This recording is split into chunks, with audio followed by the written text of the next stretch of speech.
Hello and welcome to Spectator TV. I'm Natasha Feroz, head of TV at The Spectator, and this week Lord Moore has written about the bill to get rid of the hereditary peers in the House of Lords. Lord Moore is with me now, along with Sophia Faulkner, another writer at The Spectator. Lord Moore, tell us about the hereditary peers that may be gone in as soon as a month. Yes, well, of course, the House of Lords chiefly consisted of hereditary peers for 800 years.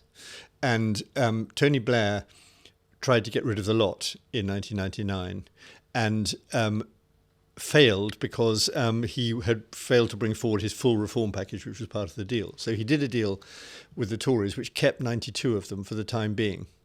And now Sir Keir Starmer is getting rid of those 92, who've actually fallen in number to 86, and still there's no general reform package. So there's a lot of resentment because essentially you're slicing off a group of peers without reconstituting the House in any way. And that would normally be considered quite a naughty thing for a government, for the executive to do to a legislature. They're getting people who, very few of whom are of their own party, only 4 Labour hereditaries, and chopping them. And so it's an unsatisfactory, it's a big break with history, and it's a very unsatisfactory way to do it. And you've been involved in creating, forgive my language, I've got the terminology wrong, but creating an amendment so that it's not with immediate effect. Yes, I mean, I don't think that amendment carried. We beat the government on that issue.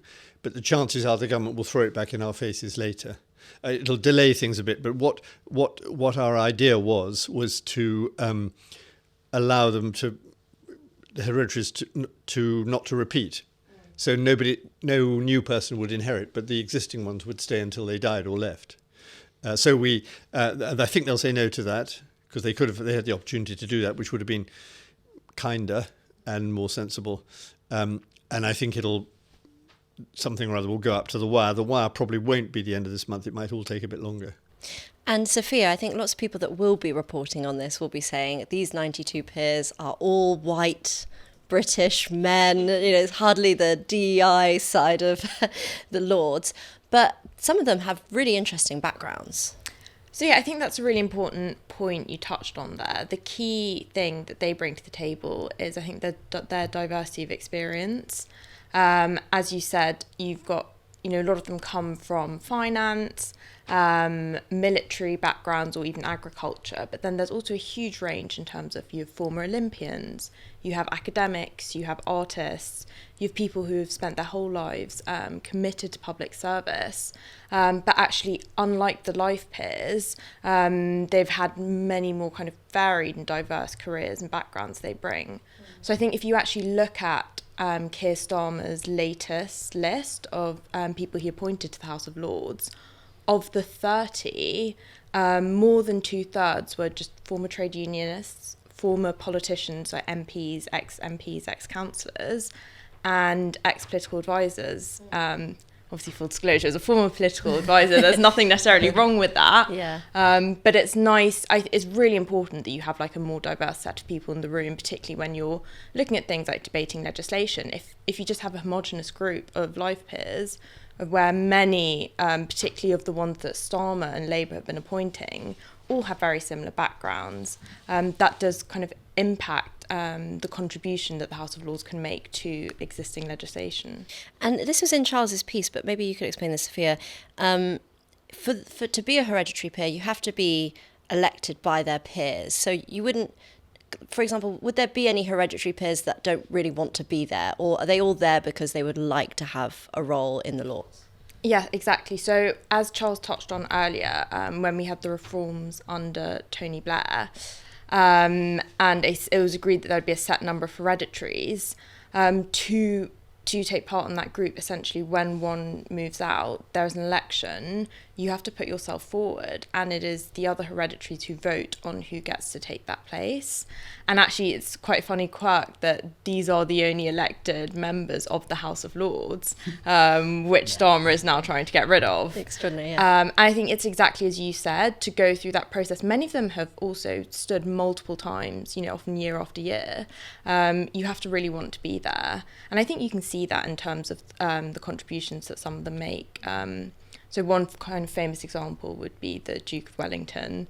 I think as historical name. Exactly. So very famous among the public. A lot of ministers will also be aware of him through a lot of the work he's done on particularly the environment. So a lot of them come in with a particular issue they really care about, and they use their time in the House of Lords to really campaign on that and make the government aware of that. So yeah, I think you can see in terms of their contributions that they do really want to be there. Yes, and Lord Moore, your colleagues, how have they responded to this change, about to lose 92 of their cohort? Well, a significant number of colleagues are against it, full stop, but probably more of them do think the House of Lords ought to reform, but that it ought to reform properly. So it ought to be a proper constitutional issue.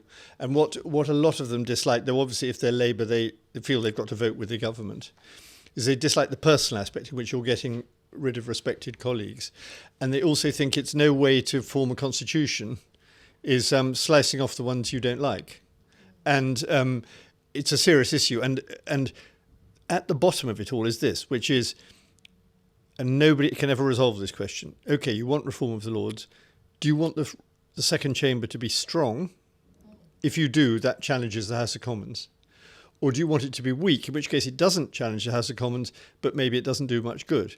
And the existing House of Lords is weak, but quite competent and public-spirited. And if you want a weak second chamber, which doesn't challenge the Commons very much, I think you've got quite a good thing. And the better for having the hereditaries. And if you try to get the strong one, it sounds very good because everyone says, yes, election is good. But do you want a sort of civil war between the House of Commons and the House of Lords, or whatever they decide to call it? Very difficult question, and nobody wants to answer this. So they edge round the subject, and they have arguments about whether they should retire when they're 80, or the sort of minor issues, or this one of just throwing away the hereditaries. So what reforms would you be in favour of? Well, I'm quite pessimistic culturally about our capacity in the current environment to make good constitutional reforms. I don't think we have a consensus. I don't think we have very sensible ideas about it. So basically, if I were the dictator, I would do nothing. And I would keep the hereditaries in their abbreviated form, the 92, and continue with the elections. And I would gradually try to improve the Lords by secondary means. But when these things were developed over the centuries, they were developed through trial and error, lots of trial, lots of error. We had a civil war in the middle. I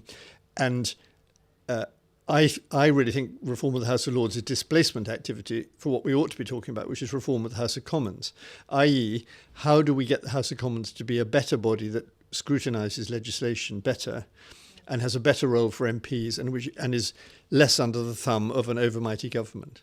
Charles, do you see a contradiction as somebody who has campaigned for Brexit? And one of your criticisms, I don't want to put words in your mouth, but I've read, was that it was an undemocratic institution.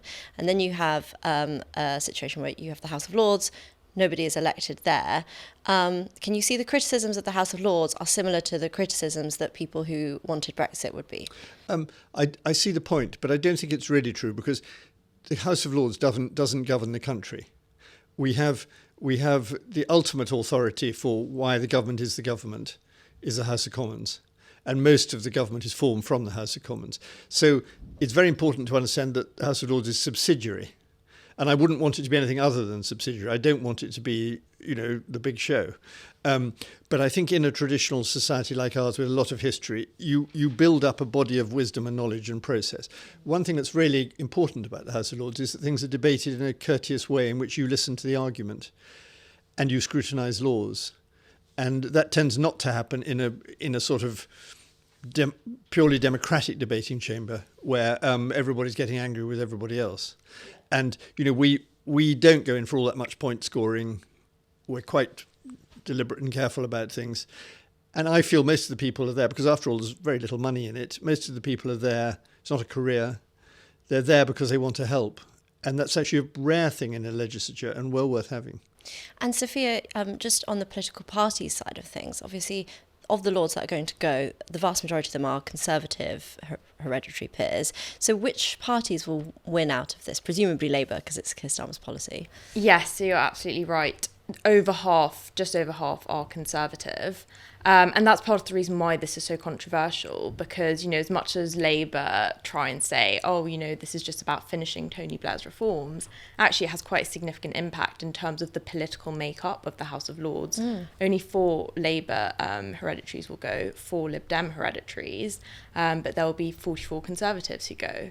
But I think actually what's sometimes overlooked with this is the crossbench peers, even though there are fewer crossbench hereditaries going, as a total share of the crossbench peers, they make up a larger group. So it's nearly 1 in 5 crossbench peers who will go. So they will actually feel it quite keenly, not least because their convener, Lord Kinnour, is also hereditary. And so, I think that also ties into what Charles was saying earlier about how the House of Lords isn't quite as political.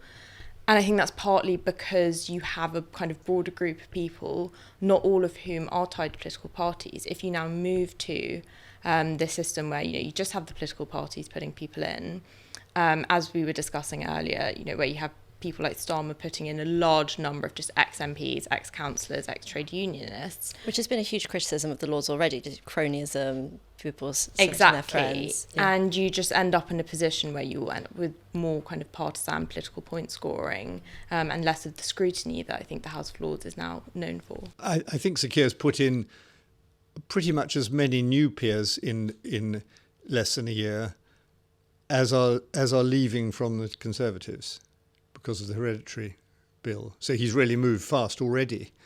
I think he's created over 40 life peers since whenever he started doing it, which was October or something. Do you think there's an age problem in the Lords? Yes, there are some who are too young. And I say that, I do actually sort of mean that, because first of all, you need people who are not too ambitious. Because, as I say, it's not a glamorous thing to do, and you don't want it to be a career thing. And it's also valuable to have experience. But there's another reason which people forget. They sometimes say, wouldn't it be nice to have a young peer? But the answer is no, because they'd then be there for 60 years. And you don't want that, really. Yeah. Or you don't want much of that. And so actually, and by the way, on average, the hereditary peers are slightly younger, very slightly younger than the life peers, as it happens. But the average is very old, like 68 or something. The youngest is 50, is that right? One of the youngest hereditaries is 50, yes, and he actually only came in 2 years ago. Well, actually, Lord Harlech is 39, I think. Yeah. I think he's the very youngest. So if they were allowed to wither on the vine, Lord Harlech might not wither for half a century, which would be rather nice. It'd be rather nice to have one that's sort of... Yeah. But you see, people think very much in terms of jobs nowadays. Everything's considered as a job. But actually, there's another thing in public life, or should be called, which is a role. It's something you do, but for which it doesn't have a career structure, it doesn't have a salary, but is a public contribution. And that's how I think you should think of the Lords. These are people with a role, not a job. And if you think of it that way, you will think that they will tend to be older, and there's nothing wrong with that, because if in the cliched phrase, they're giving something back. Mm-hmm. How do you, just out of interest, how do you divide your life? Because obviously your job is at yes, well, I have got a job. Yes. How do you find managing that?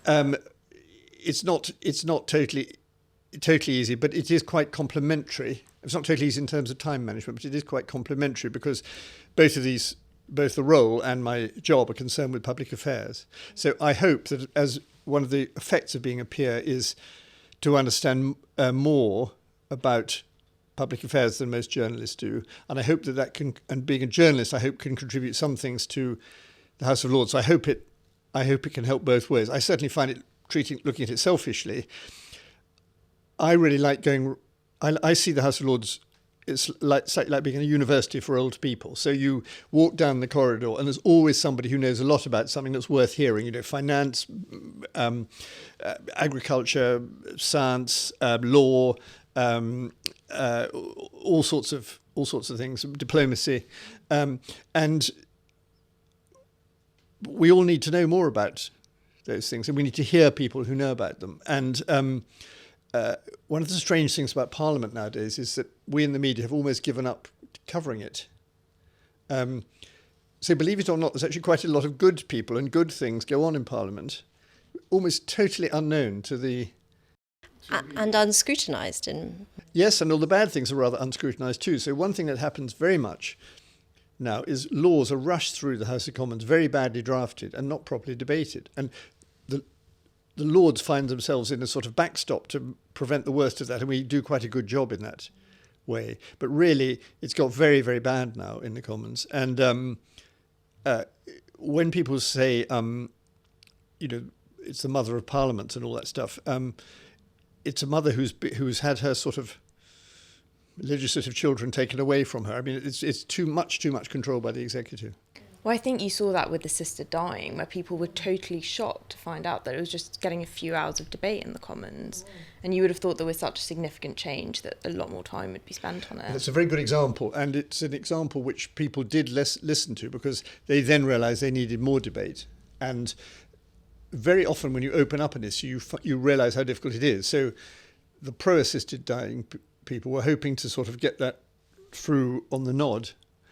And they did get it through in the end, but certainly not on the nod. And now it's going to come to us, and I think it's going to be a very hot debate in the House of Lords. It could go the other way. You made an interesting point that if the Lords is in peril, first it begins with the Hereditaries, then the rest of the reform takes place that Keir Starmer clearly wants to do. And you can see a pathway to major dismantling of the monarchy as well? Well, of course, if you are a full-blooded Republican in the sense of being anti-monarchy, you being anti-Lords hereditary Lords is part of being anti-monarchy. And if you think it's disgraceful to have a hereditary element in the public realm, then it must be disgraceful to have the monarchy as well. Labour, a lot of Labour people don't believe that, but some do believe that. But if they do believe it, they usually don't want to say it. Sir Keir's background is a Republican background, but he knows obviously it'd be very unpopular to try this. But I am worried about a monarchy being isolated, because if you like, historically, and it's still true in a way, Lords are a sort of bodyguard for the monarchy. And when you're made a peer, your oath is a lifelong oath to the king or queen. And when you're summoned to each session of Parliament, you get what's called a writ of summons. So you get a personal writ from the king. You're there at his command, rather than by the choice of the people in an election, as in the House of Commons. And I think we take that quite seriously. So that is the underlying ancient but still real principle. We owe our loyalty to the king. Of course, if we, that's also true of life peers like me, not just hereditary peers. But I think you need to be quite careful. You can't assume that it's just fine to make all these changes without any effect on the monarchy. And of course, because our doctrine, the key doctrine of the Constitution of the United Kingdom is what's called the Crown in Parliament. So the Crown is the head of state, but only acts on the advice of ministers, and Parliament and government act in his name. And that's why he opens each session and makes a speech. But it would be unconstitutional to say to the king after he'd made the speech, "Great speech, Your Majesty," because these are not his words, these are the words of the government. But all that means something, and you just need to be careful you don't pull out a thread and the thing falls to bits. Yeah, and Sophia, obviously you wrote a lovely piece about all of these hereditary peers, but they're going quite quietly. They haven't put up much of a fuss, have they? So I think in a way they're in a slightly awkward position in terms of it's quite tricky to defend your own position in the Constitution when an elected government and elected Prime Minister has said enough is enough. You're right, they have been quite, I think, graceful about it. But I think certainly across the House, and Charles, you'll know this from conversations you've had with peers, there is a sense of loss, particularly with some people like Earl Howe, Lord Strathclyde, who served on the Conservative front bench for decades and worked a lot also with MPs in the Commons. I think there's definitely a strong sense of loss. And just lastly, Charles, what should people look out for in terms of what are the next steps? And you say it could happen as quickly as this month. We've just finished report stage, and then the final bit is third reading before it goes for royal assent. But because we've sent back amendments, the government's been defeated twice last night and once last week. And so the government has to consider those amendments, and they could accept them. They'll almost certainly reject them. If they reject them, they come back to us. Then we have this thing called ping pong when we keep throwing it back at one another. So it's actually not, in my view, it won't mean that the bill doesn't get through. I think it will get through, but it may take some time. And in which case the peers would leave at the end of the session, and we don't know when that would be. It might be into next year. But they certainly are under sentence of death, and that sentence will sadly be executed. Well, hopefully they'll have more time to come on Spectator TV and talk to us. Lord Moore and Sophia, thank you for joining us. Thank you, Natasha.